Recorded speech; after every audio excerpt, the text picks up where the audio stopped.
मुतनाज़ tweet case में senator आज़म सवाती का judicial remand मंजूर कर लिया गया। सेशन अदालत ने आज़म सवाती को जुडिशल रिमांड पर जेल भेज दिया। आज़म सवाती को डिस्ट्रिक्ट एंड सेशन अदालत इस्लामाबाद में पेश किया गया। समाअत के दौरान वकील बाबर अवान ने मौक़िफ़ इख्तियार किया।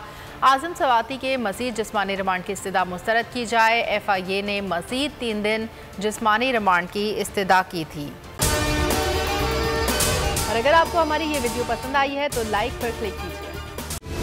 सबसे बड़ी कवरेज, सबसे बड़े पैनलिस्ट, हमने तो बड़ी PMLN के वार सहे, वो भी बिला वजह। सबसे ज्यादा रिपोर्टर्स। इलेक्शन कमीशन की जानिब से कोई इंतजाम इतने अच्छे तरीके से नहीं किए गए।